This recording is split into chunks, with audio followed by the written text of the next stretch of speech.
작은 믿음의 큰 힘. 예수님은 겨자씨만 한 큰 믿음을 말씀하지 않으셨습니다. 겨자씨만큼만 있어도 된다고 하셨습니다. 이 한마디는 작은 자를 위한 복음입니다. 7장의 묵상을 따라 작은 한 알이 산을 옮기고 한 알이 나무가 되어 새들이 깃드는 그 비밀을 함께 배워봅니다. 우리는 종종 스스로에게 묻습니다. 내 믿음이 충분할까? 이만큼이면 기도가 응답될까? 믿음을 저울 위에 올려놓고 무게를 재려 합니다. 그러나 예수님은 제자들에게 놀라운 말씀을 주셨습니다. 겨자씨 한 알만 한 믿음이면 산을 옮길 수 있다고. 이 말씀은 우리의 셈법을 완전히 뒤집습니다. 믿음은 양의 문제가 아니라 방향과 대상의 문제라는 것입니다. 내 믿음이 작다고 자책할 때마다 우리는 사실 잘못된 곳을 보고 있는 것입니다. 한 방울의 잉크도 태평양에 떨어지면 태평양이 됩니다. 중요한 것은 잉크의 양이 아니라 어디에 떨어졌느냐입니다. 7장의 묵상을 따라 우리는 작은 한 알이 산을 옮기고 한 알이 나무가 되어 새들이 깃드는 그 거룩한 셈법을 다시 배웁니다. 갈릴리 호숫가의 언덕에서 예수님은 제자들의 손에 아주 작은 씨앗 하나를 올려놓으셨을지도 모릅니다. 눈에 잘 보이지도 않는 그 작은 점 하나, 그러나 그 씨앗 속에는 새들이 깃들 나무가 이미 숨쉬고 있었습니다. 예수님은 이렇게 말씀하셨습니다. 진실로 너희에게 이르노니 너희가 만일 믿음이 겨자씨 한 알만큼만 있어도 이 산을 명하여 여기서 저기로 옮겨지라 하면 옮겨질 것이요 또 너희가 못할 것이 없으리라. 마태복음 17장 20절. 예수님은 겨자씨만 한 큰 믿음이라 하지 않으셨습니다. 겨자씨만큼만 있어도 된다고 하셨습니다. 이 말씀은 우리의 믿음이 얼마나 대단한지 자랑할 필요가 없음을 알려줍니다. 중요한 것은 믿음의 크기가 아니라 믿음의 대상입니다. 작은 믿음이라도 전능하신 하나님을 향해 있다면 그것으로 충분합니다. 겨자씨는 당시 팔레스타인에서 가장 작은 씨앗의 대명사였습니다. 손바닥에 올려놓으면 잘 보이지도 않습니다. 그런데 왜 예수님은 하필 이 작은 씨앗을 비유로 드셨을까요? 믿음이 산을 옮기는 능력은 믿음 자체의 크기에서 나오는 것이 아니라 그 믿음이 누구를 향하고 있느냐에서 나오기 때문입니다. 가느다란 전선이라도 거대한 발전소에 연결되면 전구가 켜집니다. 전선이 굵어서 빛이 나는 것이 아니라 연결된 발전소가 전기를 보내기 때문입니다. 다윗은 자기 믿음의 분량을 자랑하지 않았습니다. 그는 여호와를 자랑했습니다. 여호와는 나의 목자시니 내게 부족함이 없으리로다. 시편 23편 1절. 부족함이 없는 이유는 그가 충분해서가 아니라 그분이 목자이시기 때문입니다. 믿음의 시선이 자신에게 머무르면 늘 부족하지만 대상이신 한 분께 고정되면 부족함이 없다는 고백이 터져나옵니다. 두 종류의 시선이 있습니다. 한쪽은 전선의 굵기에 매달리는 시선입니다. 이 자리에서 우리는 내 믿음의 양만 끊임없이 셈합니다. 이만큼이면 응답될까 따지고 기도하면서도 자기 정죄에 빠지며 시선이 결국 자신에게만 머무릅니다. 다른 한쪽은 발전소의 크기를 보는 시선입니다. 이 자리에서는 전선이 얇아도 전구가 켜지는 사실을 압니다. 한 방울 잉크가 떨어진 곳이 태평양이라면 그 잉크는 태평양이 됩니다. 연결의 사실 자체가 능력의 본질이며 시선은 한 분께 고정됩니다. 베드로가 물 위를 걸을 수 있었던 것은 다리 힘이 강해서가 아니었습니다. 예수님을 바라보고 있었기 때문입니다.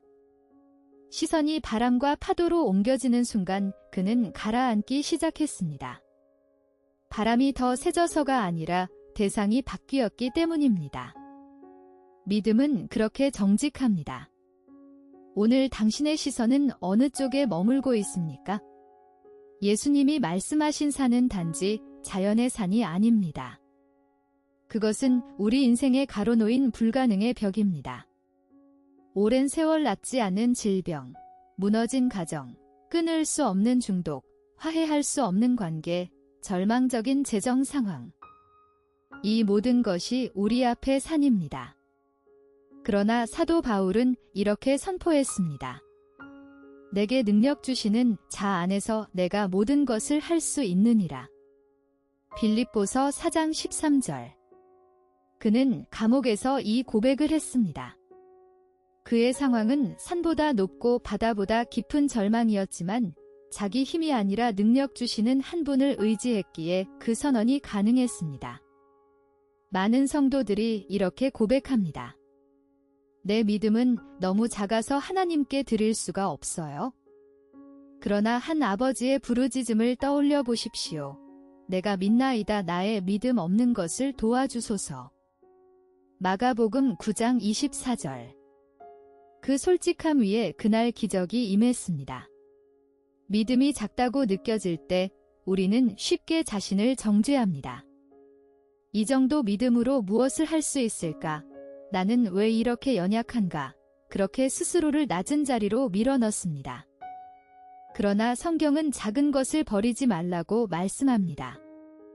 사도 바울은 평생을 괴롭히던 육체의 가시를 떠나게 해달라고 3번 간구했습니다. 그때 주님이 주신 응답은 우리의 기대를 뒤집는 것이었습니다. 내 은혜가 내게 족하도다. 이는 내 능력이 약한 데서 온전하여짐이라. 고린도후서 12장 9절.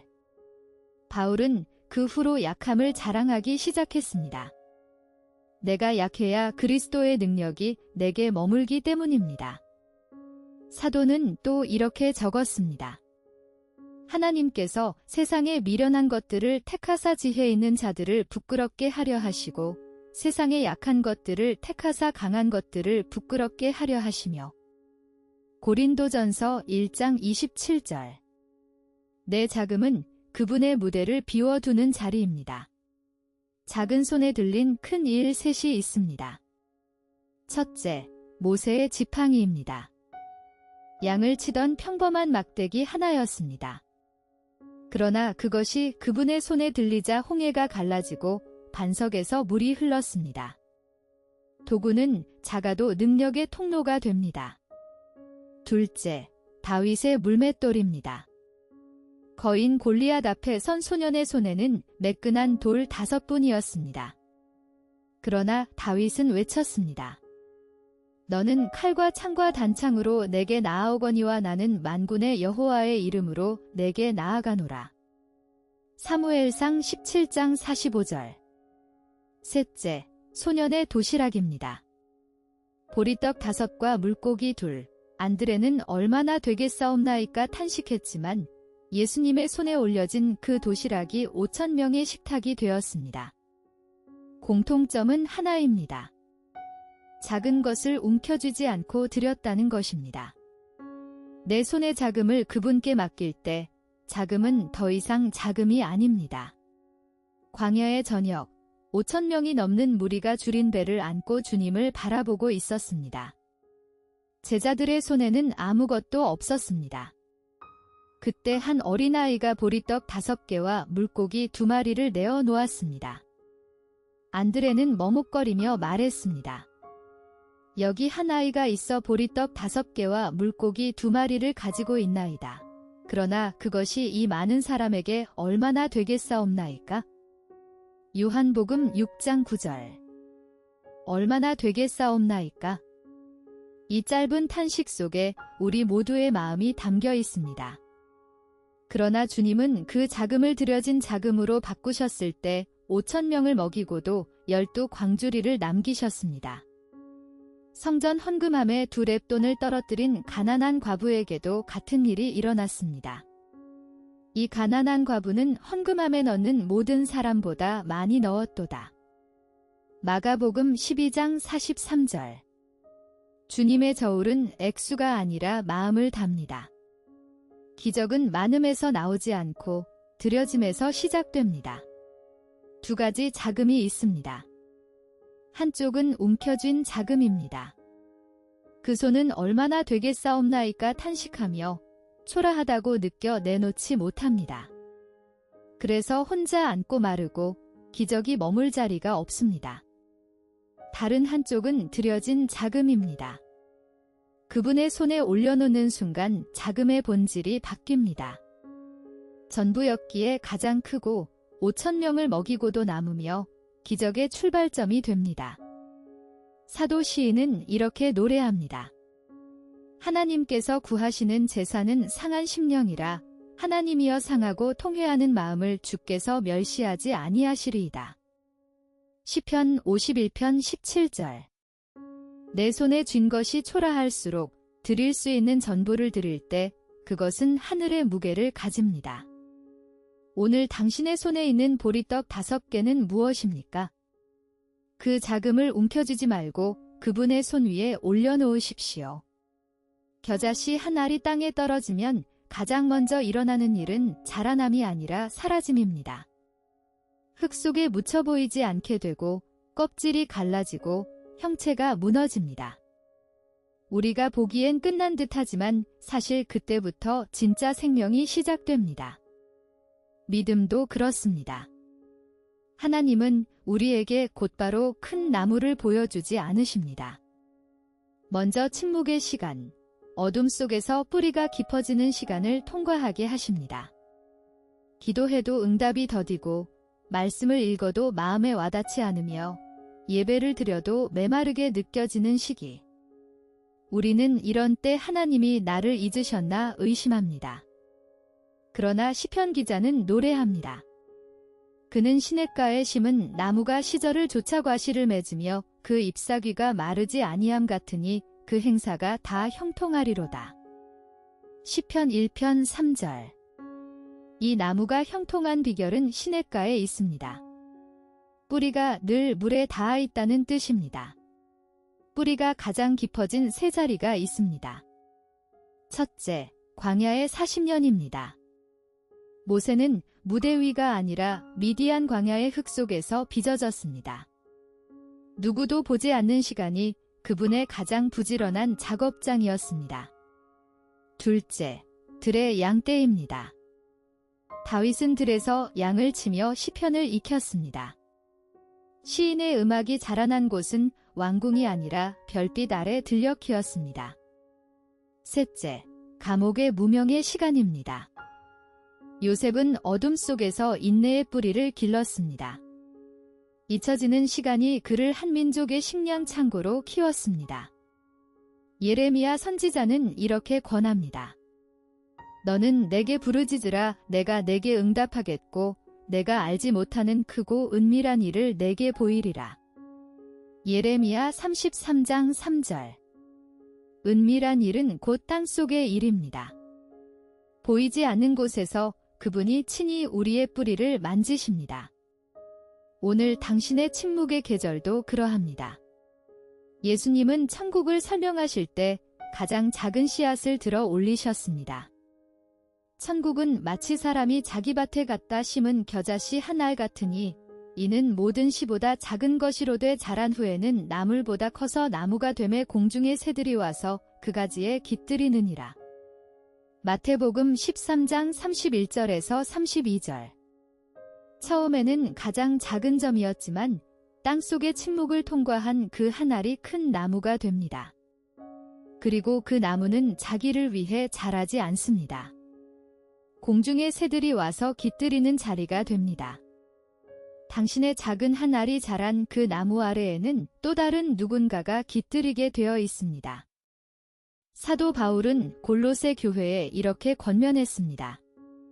그 안에 뿌리를 박으며 세움을 받아 믿음에 굳게 서서 감사함을 넘치게 하라.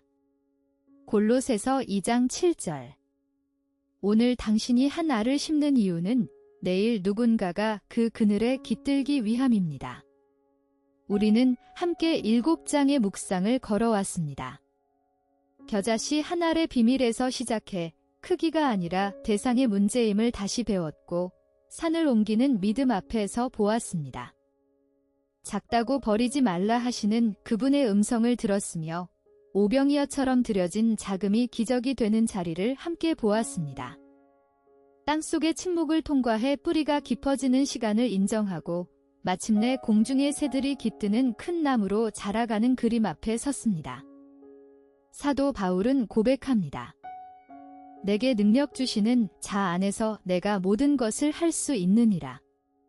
빌립보서 4장 13절. 능력의 근원은 내가 아니라 내 안에 계신 그분입니다. 겨자씨만 한 작은 믿음, 그 하나리면 충분합니다. 다음 회에는 두려움 없는 믿음을 함께 묵상합니다. 우주나 채널을 구독하시고 다음 시간에 다시 만나기를 기도합니다.